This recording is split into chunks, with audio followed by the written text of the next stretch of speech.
എല്ലാവർക്കും വീണ്ടും സ്വാഗതം. ഇന്ന് വലിയ എല്ലാവർക്കും ആവശ്യമുള്ള എല്ലാവരും ചോദിച്ച ഒരു അറിവുമായിട്ടാണ് ഞാൻ വന്നിരിക്കുന്നത്. ഇന്ന് നമ്മൾ പറയാൻ പോകുന്ന കേസ് ഫാമിലി സംബന്ധമായിട്ടുള്ള ഒരു ലീഗൽ ഡിസ്പ്യൂട്ടാണ്. മൈനർ കുട്ടിയുടെ, അതായത് നമ്മളൊരു മാരേജ് കഴിഞ്ഞു, അതിനുശേഷം ആ മാരേജ് ചില കാരണങ്ങൾ കൊണ്ട് ഡിവോഴ്സ് ചെയ്യേണ്ടി വന്നു. അപ്പം മൈനർ കുട്ടി ഉണ്ടാവാം, ഭാര്യയ്ക്കും ഭർത്താവിനും കൂടി മൈനർ കുട്ടി ഉണ്ടാവാം. ആ കുട്ടിയുടെ കസ്റ്റഡിയുമായി ബന്ധപ്പെട്ടുള്ള ചില നിയമങ്ങൾ എങ്ങനെയാണെന്നാണ് ഇന്ന് പറഞ്ഞു കൊടുക്കുന്നത്.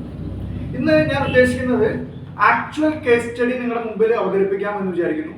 അപ്പോൾ നിങ്ങൾക്ക് കുറച്ചും കൂടി കൂടുതൽ മനസ്സിലാവും.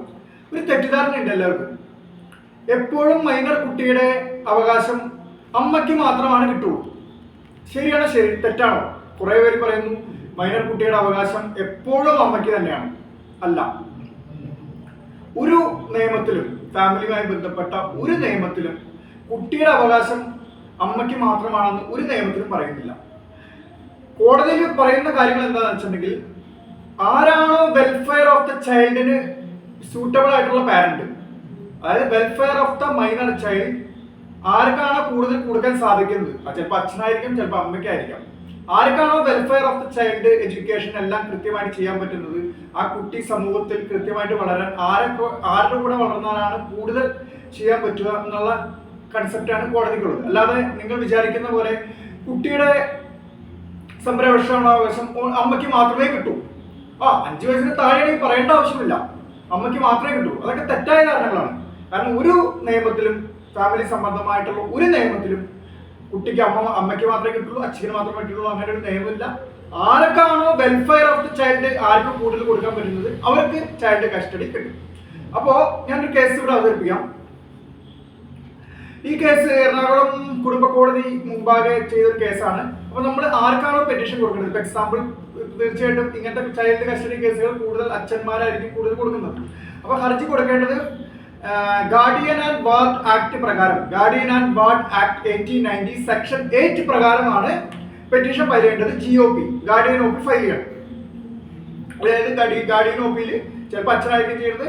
മിക്ക കേസുകളിലും അച്ഛനാണ് കൂടുതൽ പെറ്റീഷൻ കൊടുക്കുന്നത്. കാരണം ഇപ്പൊ നിങ്ങൾക്ക് അറിയാൻ പറ്റും, കൂടുതൽ ഡൈവോഴ്സുകൾ നടന്നതിന് ശേഷം അവരുടെ കുട്ടികൾ, അമ്മമാരെന്ത് ചെയ്യും, കുട്ടികളെ പരമാവധി അച്ഛനിൽ നിന്ന് അകറ്റും, അവരോട് ദേഷ്യം കാണിക്കാൻ ശ്രമിക്കും, അങ്ങനെയൊക്കെയുള്ള ചെയ്ത്. ഞാൻ എൻ്റെ ഒരു അഭിപ്രായത്തിൽ പറയാണ്, കുട്ടികൾ രണ്ടുപേരുടെയാണ്, ഒരാളുടെ മാത്രമല്ലല്ലോ കുട്ടികൾ, രണ്ടുപേരുടെയും കുട്ടികളാണ്.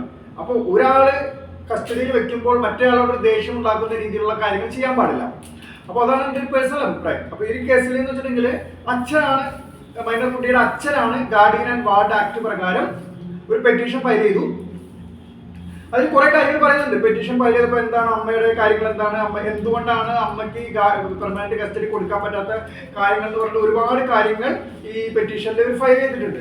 ഒരുപാട് കാര്യങ്ങൾ പറഞ്ഞിട്ടുണ്ട്. അമ്മയുടെ സ്വഭാവത്തിനെ സംബന്ധിച്ച്, അമ്മയുടെ കുട്ടിയോടുള്ള കരുതലിനെ കുറിച്ച്, അങ്ങനെയുള്ള ഒരുപാട് കാര്യങ്ങൾ ഈ പെറ്റീഷനിൽ പറഞ്ഞിട്ടുണ്ട്.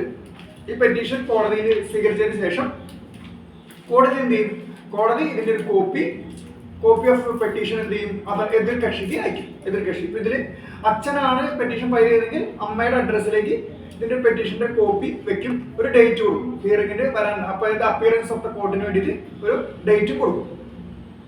അപ്പോൾ ഈ ആദ്യത്തെ സ്റ്റെപ്പ് എന്നുള്ള രീതിയിൽ കോടതിയിൽ ഫയൽ ചെയ്തു, പെറ്റീഷൻ ഫയൽ ചെയ്തു. ഗാർഡിയൻ ആൻഡ് OP 1890, അതായത് guardian and ward act 1890 section 8 പ്രകാരം ഒരു പെറ്റീഷൻ ഫയൽ ചെയ്തു. ആ പെറ്റീഷന്റെ കോപ്പി എന്ത് ചെയ്തു, എതിർകക്ഷി ആരാണോ അവർക്ക് കൊടുത്തു. എതിർകക്ഷി കൈപ്പറ്റിയതിന് ശേഷം എന്ത് ചെയ്തു, ഒരു ദിവസം അപ്പിയറൻസ് ഓഫ് ദ കോർട്ട് വരും. എതിർകക്ഷിയുടെ വക്കീലായിരിക്കും പ്രസന്റ് ചെയ്യുന്നത്. ഓക്കെ. അപ്പൊ അതിനുശേഷം എന്ത് ചെയ്യും, കോടതി ആദ്യം എന്ത് ചെയ്യുന്നത്, കോടതി പെട്ടെന്ന് ഒരു തീരുമാനം ഉണ്ടാക്കില്ല. കോടതി എന്ത് ചെയ്യും, ഒരു മീഡിയേഷന് വിടും. ഈ പ്രശ്നം ഒരു മീഡിയേഷൻ കൗൺസിലിങ്ങിലൂടെ ഒത്തുതീർപ്പാക്കാൻ പറ്റുമെന്ന് കോടതി അതിന് ശ്രമിക്കും. അതിനുശേഷം അല്ലാതെ ഒരു ഫാമിലി കേസുകളും ഡയറക്റ്റ് ആയിട്ട് ട്രയലിൽ പോവില്ല. അതിന് മുമ്പായിട്ട് എന്താവും, ഫാമിലി കോടതിയിൽ പ്രധാനപ്പെട്ട ഒരു കാര്യമാണ് മീഡിയേഷൻ.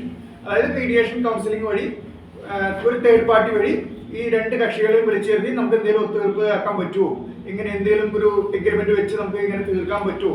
അതായത് എന്താ, കോടതിയെ സംബന്ധിച്ച് കോടതിയിലേക്ക് വരുന്തോറും കേസിന്റെ പ്രൊസീഡിങ്സ് കൂടിക്കൊണ്ടിരിക്കും, സമയനഷ്ടം, നിങ്ങൾക്ക് ഇതിന്റെ പിന്നാലെ നടക്കുന്നവർക്ക് അതിന്റെ ധനനഷ്ടം, ഇതൊക്കെ ഉണ്ടാവും. അപ്പോൾ അതുകൊണ്ട് കോടതി ആദ്യമേ തന്നെ അപ്പിയറൻസ് ഓഫ് ദ പാർട്ടി വന്നതിന് ശേഷം എന്ത് ചെയ്യും? It will posting to mediation or counselling. ഈ മീഡിയേഷൻ കൗൺസിലിംഗ് തീർന്നതിന് ശേഷം എന്താണ്? ഇതിൽ ഒത്തുതീർപ്പായില്ല. ഒത്തുതീർപ്പായി എന്ത് സംഭവിക്കും? അത് ട്രയലിന് വേണ്ടിയിട്ട് പോസ്റ്റ് ചെയ്യും. ട്രയലിന് വേണ്ടിയിട്ട് എന്ത് ചെയ്യാം? രണ്ട് കക്ഷികൾക്കും അതിൻ്റെതായിട്ടുള്ള തെളിവുകൾ അവിടെ നിരത്താം. അവരുടെ എന്തുകൊണ്ടാണ്, ഇപ്പോൾ എക്സാമ്പിൾ ഹർജിക്കാരൻ്റെ ഇതിൽ അച്ഛനാണ് എന്ത് പറയാം, എൻ്റെ കുട്ടിയുടെ മൈനർ കുട്ടിയുടെ അവകാശം എനിക്ക് തന്നെ വേണം, ഇതിനുള്ള കാരണം ഇതാണ്, ഇന്ന തെളിവുകളാണ്. അപ്പൊ എന്ത് ചെയ്യും? നമ്മൾ പ്രൂഫ് ഓഫ് അഫിഡവിറ്റ് എന്ന് പറഞ്ഞാൽ നമ്മളൊരു അഫിഡവിറ്റ് നമ്മൾ എന്ത് ചെയ്യണം? കോടതിയിൽ ഫയൽ ചെയ്യണം. ഇതൊക്കെ കോടതി നോക്കും. അതിന് ഹിയറിംഗ് ഉണ്ട്. 2 വക്കീലന്മാരും ഇതിന്റെ വാദപ്രതിവാദങ്ങൾ നടത്തും, ആർഗ്യുമെന്റ് നടത്തും. അവസാനം എന്ത് ചെയ്യും? കോടതി അതിന്റെ എല്ലാം നോക്കി, തെളിവുകളും കാര്യങ്ങളും എല്ലാം നോക്കി ഒരു ജഡ്ജ്മെന്റ് ചെയ്യും. അപ്പൊ ഈ കേസിൽ ഒരു കാര്യം എന്ന് വെച്ചിട്ടുണ്ടെങ്കിൽ അച്ഛനാണ് ഇതിന്റെ ഹർജിക്കാരൻ, അതായത് പെറ്റീഷണർ, അമ്മയാണ് റെസ്പോണ്ടന്റ്. ഈ കേസിലെ വിധി എന്ന് വെച്ചിട്ടുണ്ടെങ്കിൽ ജഡ്ജ്മെന്റ് വന്നു, എല്ലാ കാര്യങ്ങളും കഴിഞ്ഞു. ജഡ്ജ്മെന്റ് ഈസ്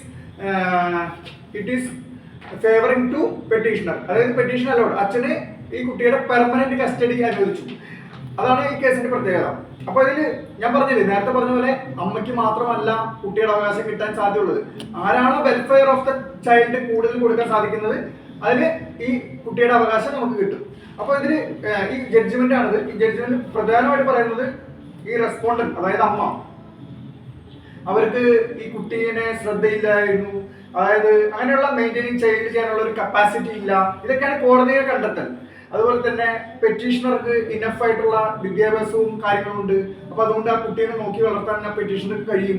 പക്ഷെ റെസ്പോണ്ടന്റിന് റെസ്പോൺസിബിലിറ്റി ഇല്ല എന്നുള്ള തെളിവുകളും കാര്യങ്ങളൊക്കെ നിരത്തിക്കൊണ്ട്, അതായത് പെറ്റീഷണർ കൊടുത്ത തെളിവും കാര്യങ്ങളൊക്കെ കണക്കിലെടുത്തുകൊണ്ട് petition allowed to in favour of ഇതിൽ ഈ കേസിനെ സംബന്ധിച്ച് ഫാദറിന് permanent custody of the minor child കൊടുത്തുകൊണ്ടുള്ള ജഡ്ജ്മെന്റ് ആണ് ഈ കാണുന്നത്, ലൈഫ് കേസ് സ്റ്റഡി. അപ്പോൾ ഞാൻ പറഞ്ഞു വന്നത് വേറൊന്നുമല്ല,